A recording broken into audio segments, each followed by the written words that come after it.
Marina, Carlos Ruiz Zafón. Capítulo 22. Nunca llegué a conocer mi país más que en fotografías. Cuanto sé de Rusia procede de cuentos, habladurías y recuerdos de otras gentes. Nací en una barcaza que cruzaba el Rin, en una Europa destrozada por la guerra y el terror. Supe años más tarde que mi madre me llevaba ya en el vientre cuando, sola y enferma, cruzó la frontera ruso-polaca huyendo de la revolución. Murió al dar a luz. Nunca he sabido cuál era su nombre ni quién fue mi padre. La enterraron a orillas del río en una tumba sin marca, perdida para siempre. Una pareja de comediantes de San Petersburgo que viajaba en la barcaza, Sergei Glazunov y su hermana gemela Tatiana, se hizo cargo de mí por compasión y porque, según me dijo Sergei muchos años después, nací con un ojo de cada color, y eso es señal de fortuna. En Varsovia, gracias a las artes y los manejos de Sergei, nos unimos a una compañía circense que se dirigía a Viena. Mis primeros recuerdos son de aquellas gentes y sus animales. La carpa de un circo, los malabaristas y un faquir sordomudo llamado Vladimir, que comía cristal. Escupía fuego y siempre me regalaba pájaros de papel que construía como por arte de magia. Sergei acabó por convertirse en el administrador de la compañía y nos establecimos en Viena. El circo fue mi escuela y el hogar donde crecí. Ya por entonces sabíamos, sin embargo, que estaba condenado. La realidad del mundo empezaba a ser más grotesca que las pantomimas de los payasos y los osos danzarines. Pronto, nadie nos necesitaría. El siglo XX se había convertido en el gran circo de la historia. Cuando apenas tenía 7 u 8 años, Sergei dijo que ya era hora de que me ganase el sustento. Pasé a formar parte del espectáculo, primero como mascota de los trucos de Vladimir y más tarde con un número propio en el que cantaba una canción de cuna a un oso que acababa por dormirse. El número, que en principio estaba previsto como comodín para dar tiempo a la preparación de los trapecistas, resultó ser un éxito. A nadie le sorprendió más que a mí. Sergei decidió ampliar mi actuación. Así fue como acabé cantándole rimas a unos viejos leones famélicos y enfermos desde una plataforma de luces. Los animales y el público me escuchaban hipnotizados. En Viena se hablaba de la niña cuya voz amansaba a las bestias, y pagaban por verla. Yo tenía 9 años.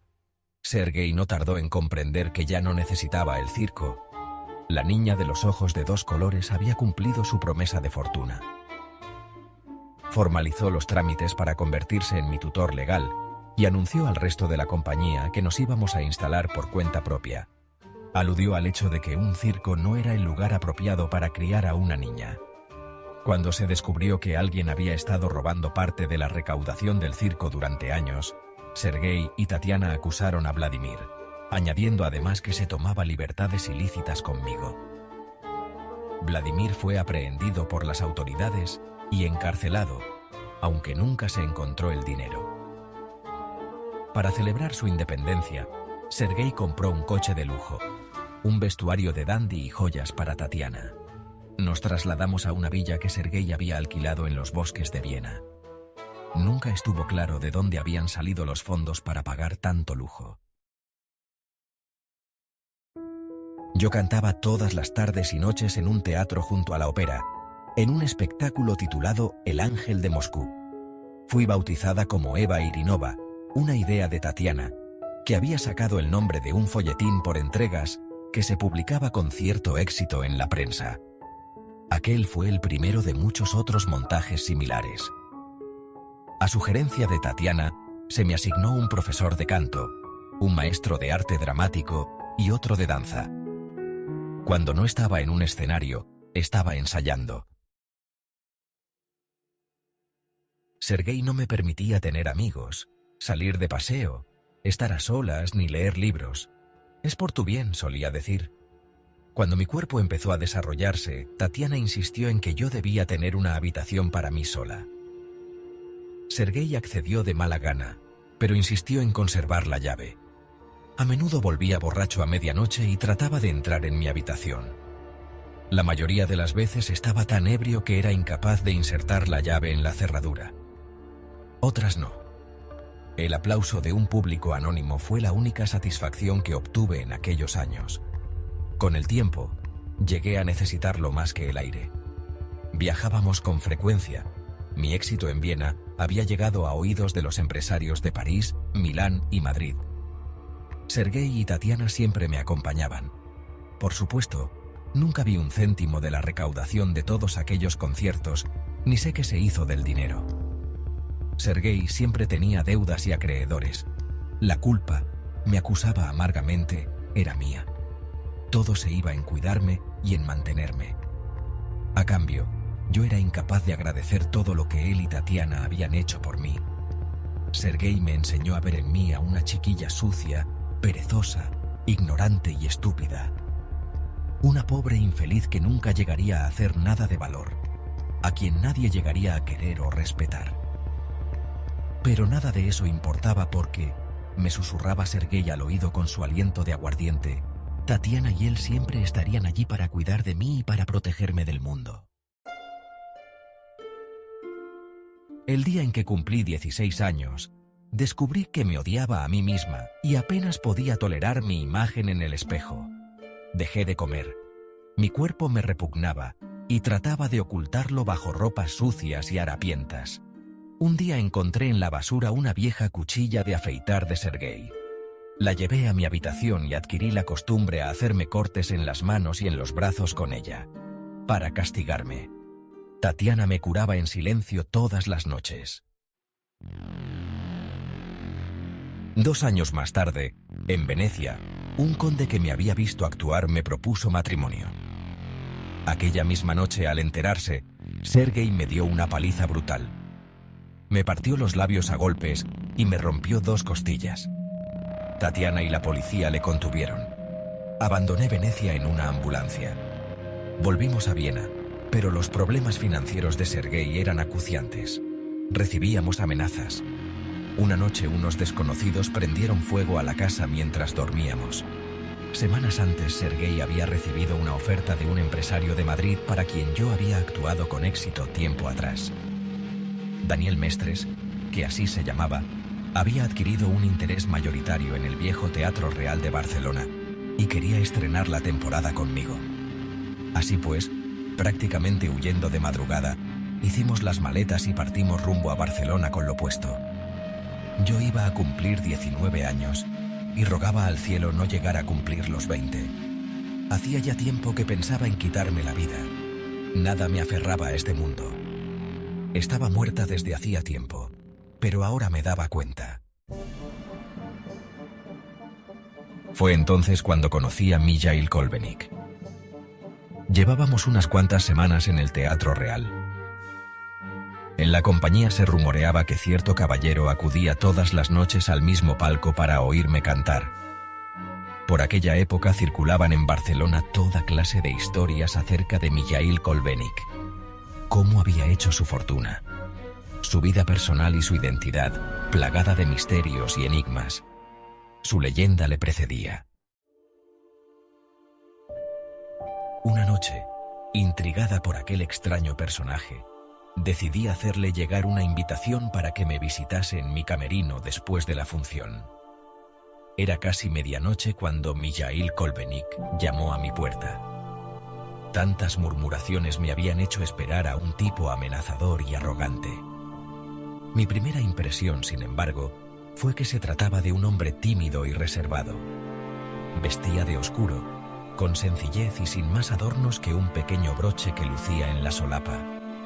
Una mariposa con las alas desplegadas. Me agradeció la invitación y me manifestó su admiración, afirmando que era un honor conocerme. Le dije que, en vista de todo lo que había oído acerca de él, el honor era mío. Sonrió y me sugirió que olvidase los rumores. Mijaíl tenía la sonrisa más hermosa que he conocido. Cuando la mostraba, uno podía creer cualquier cosa que brotase de sus labios. Alguien dijo una vez que, si se lo proponía, Mijaíl era capaz de convencer a Cristóbal Colón de que la Tierra era plana como un mapa. Y tenía razón. Aquella noche me convenció a mí para que le acompañase a pasear por las calles de Barcelona. Me explicó que a menudo solía recorrer la ciudad dormida después de la medianoche. Yo, que apenas había salido de aquel teatro desde que habíamos llegado a Barcelona, accedí. Sabía que Sergei y Tatiana iban a enfurecerse al enterarse de aquello, pero poco me importaba. Salimos de incógnito por la puerta del proscenio. Mijaíl me ofreció su brazo y caminamos hasta el amanecer. Me mostró la ciudad hechicera a través de sus ojos.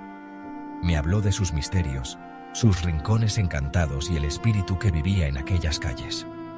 Me explicó 1001 leyendas. Recorrimos los caminos secretos del barrio gótico y la ciudad vieja. Mijaíl parecía saberlo todo. Sabía quién había vivido en cada edificio, qué crímenes o romances habían tenido lugar tras cada muro y cada ventana. Conocía los nombres de todos los arquitectos, los artesanos y los 1000 nombres invisibles que habían construido aquel escenario. Mientras me hablaba, tuve la impresión de que Mijaíl jamás había compartido aquellas historias con nadie. Me abrumó la soledad que desprendía su persona y a un tiempo creí ver en su interior un abismo infinito al que no podía evitar asomarme. El alba nos sorprendió en un banco del puerto. Observé a aquel desconocido con el que había estado callejeando durante horas y me pareció que le conocía desde siempre. Así se lo hice saber. Rió y en ese momento, con esa rara certeza que solo se tiene un par de veces en la vida, supe que iba a pasar el resto de mi vida a su lado. Aquella noche Mijaíl me contó que él creía que la vida nos concede a cada uno de nosotros unos escasos momentos de pura felicidad. A veces son solo días o semanas, a veces años. Todo depende de nuestra fortuna. El recuerdo de esos momentos nos acompaña para siempre y se transforma en un país de la memoria al que tratamos de regresar durante el resto de nuestra vida sin conseguirlo. Para mí, esos instantes estarán siempre enterrados en aquella primera noche, paseando por la ciudad. La reacción de Sergei y Tatiana no se hizo esperar, especialmente la de Sergei. Me prohibió volver a ver a Mijaíl o hablar con él. Me dijo que, si volvía a salir de aquel teatro sin su permiso, me mataría. Por primera vez en mi vida descubrí que ya no me inspiraba temor, solo desprecio. Para enfurecerle aún más, le dije que Mijaíl me había propuesto matrimonio y que yo había aceptado. Me recordó que él era mi tutor legal y que no solo no iba a autorizar mi matrimonio, sino que partíamos rumbo a Lisboa. Hice llegar un mensaje desesperado a Mijaíl a través de una bailarina de la compañía.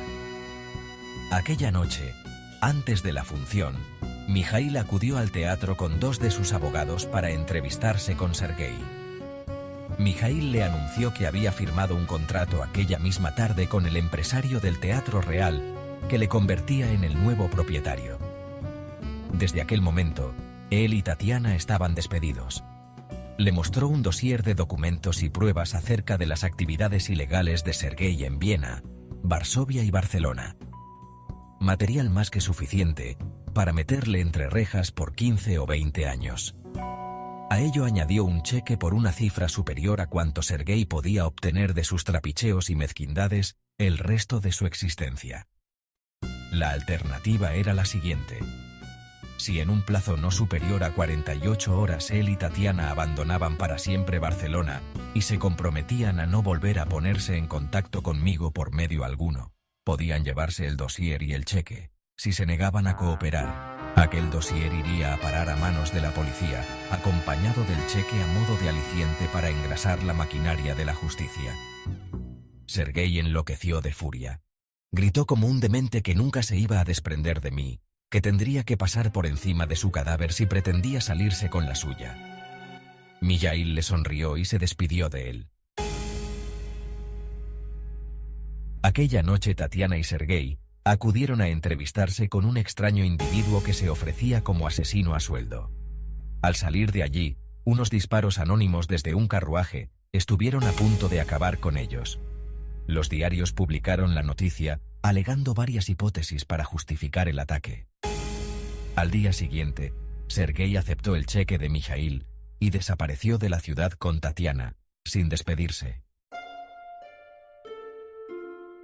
Cuando supe lo sucedido, exigí a Mijaíl que confirmase si había sido responsable de aquel ataque. Deseaba desesperadamente que me dijese que no. Me observó fijamente y me preguntó por qué dudaba de él. Me sentí morir. Todo aquel castillo de naipes de felicidad y esperanza parecía a punto de desmoronarse. Se lo pregunté de nuevo. Mijaíl dijo que no era responsable de aquel ataque. Si lo fuese, ninguno de los dos estaría vivo, respondió fríamente. Por aquel entonces contrató a uno de los mejores arquitectos de la ciudad para que construyese la torre junto al Parque Güell, siguiendo sus indicaciones. El coste no se discutió ni un instante. Mientras la torre estaba en construcción, Mijaíl alquiló toda una planta del viejo Hotel Colón en la Plaza Cataluña. Allí nos instalamos temporalmente. Por primera vez en mi vida descubrí que era posible tener tantos sirvientes que una no podía recordar el nombre de todos ellos. Mijaíl solo tenía un ayudante, Luis, su chofer. Los joyeros de Bagués me visitaban en mis habitaciones. Los mejores moristos tomaban mis medidas para crearme un guardarropía de emperatriz. Abrió cuenta sin límite a mi nombre en los mejores establecimientos de Barcelona. Gentes a quienes nunca había visto me saludaban con reverencias en la calle o en el vestíbulo del hotel. Recibía invitaciones para bailes de gala en los palacios de familias, cuyo nombre jamás había visto excepto en la prensa de sociedad. Yo tenía apenas 20 años. Jamás había tenido en las manos dinero suficiente para comprar un billete de tranvía. Soñaba despierta. Empecé a sentirme abrumada por tanto lujo y por el despilfarro a mi alrededor. Cuando se lo explicaba a Mijaíl, él me respondía que el dinero no tiene importancia, a menos que se carezca de él. Pasábamos los días juntos, paseando por la ciudad, en el casino del Tibidabo, aunque nunca vi a Mijaíl jugar una sola moneda, en el liceo. Al atardecer volvíamos al Hotel Colón y Mijaíl se retiraba a sus habitaciones. Empecé a advertir que, muchas noches, Mijaíl salía de madrugada y no volvía hasta el amanecer. Según él, tenía que atender asuntos de trabajo, pero las murmuraciones de la gente crecían. Sentía que me iba a casar con un hombre al que todos parecían conocer mejor que yo.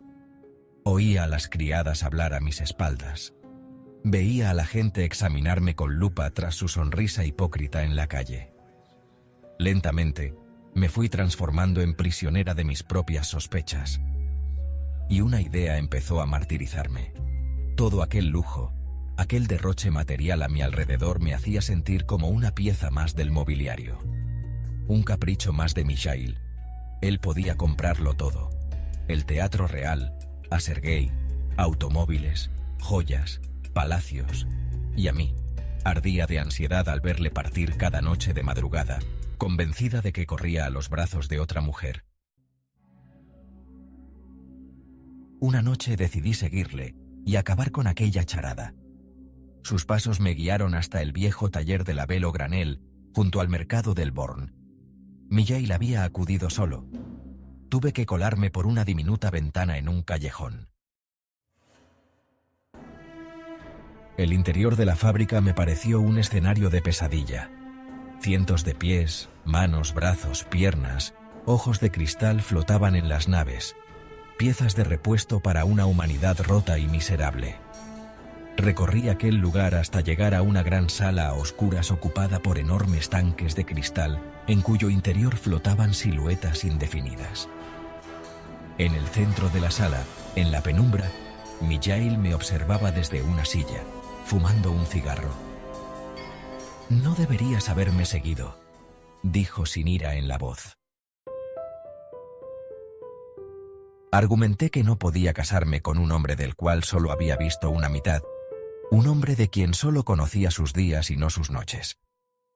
«Tal vez lo que averigües no te guste», me insinuó. Le dije que no me importaba el qué o el cómo. No me importaba lo que hiciese o si los rumores sobre él eran ciertos.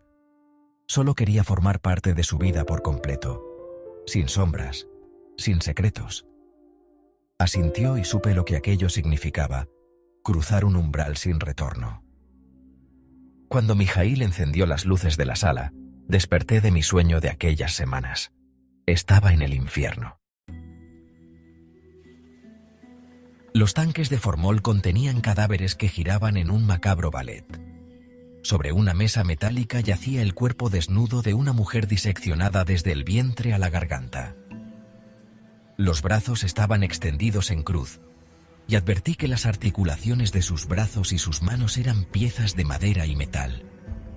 Unos tubos descendían por su garganta, y cables de bronce se hundían en las extremidades y en las caderas. La piel era translúcida, azulada como la de un pez. Observé a Mijaíl, sin habla, mientras él se acercaba al cuerpo y lo contemplaba con tristeza. Esto es lo que hace la naturaleza con sus hijos. No hay mal en el corazón de los hombres, sino una simple lucha por sobrevivir a lo inevitable. No hay más demonio que la madre naturaleza. Mi trabajo, todo mi esfuerzo, no es más que un intento por burlar el gran sacrilegio de la creación. Le vi tomar una jeringuilla y llenarla con un líquido esmeralda que guardaba en un frasco. Nuestros ojos se encontraron brevemente, y entonces Mijaíl hundió la aguja en el cráneo del cadáver. Vació el contenido. La retiró y permaneció inmóvil un instante, observando el cuerpo inerte.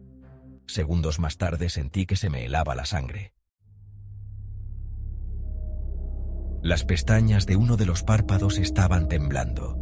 Escuché el sonido de los engranajes de las articulaciones de madera y metal. Los dedos aletearon. Súbitamente, el cuerpo de la mujer se irguió con una sacudida violenta. Un alarido animal inundó la sala, ensordecedor. Hilos de espuma blanca descendían de los labios negros, tumefactos. La mujer se desprendió de los cables que perforaban su piel y cayó al suelo como un títere roto. Aullaba como un lobo herido. Alzó la cara y clavó sus ojos en mí. Fui incapaz de apartar la vista del horror que leí en ellos. Su mirada desprendía una fuerza animal escalofriante. Quería vivir. Me sentí paralizada. A los pocos segundos el cuerpo quedó de nuevo inerte, sin vida. Mijaíl, que había presenciado todo el suceso impasible, tomó un sudario y cubrió el cadáver. Se acercó a mí y tomó mis manos temblorosas. Me miró como si quisiera ver en mis ojos si iba a ser capaz de seguir a su lado después de lo que había presenciado. Quise encontrar palabras para expresar mi miedo, para decirle cuán equivocado estaba. Todo lo que conseguí fue balbucear que me sacase de aquel lugar. Así lo hizo. Regresamos al Hotel Colón. Me acompañó a mi habitación, me hizo subir una taza de caldo caliente y me arropó mientras la tomaba. La mujer que has visto esta noche murió hace 6 semanas bajo las ruedas de un tranvía. Saltó para salvar a un niño que jugaba en las vías y no pudo evitar el impacto. Las ruedas le segaron los brazos a la altura del codo. Murió en la calle. Nadie sabe su nombre. Nadie la reclamó. Hay docenas como ella, cada día. Mijaíl, no lo comprendes. Tú no puedes hacer el trabajo de Dios. Me acarició la frente y me sonrió tristemente, asintiendo. Buenas noches, dijo. Se dirigió a la puerta y se detuvo antes de salir. Si mañana no estás aquí, dijo, lo comprenderé. 2 semanas más tarde, nos casamos en la Catedral de Barcelona.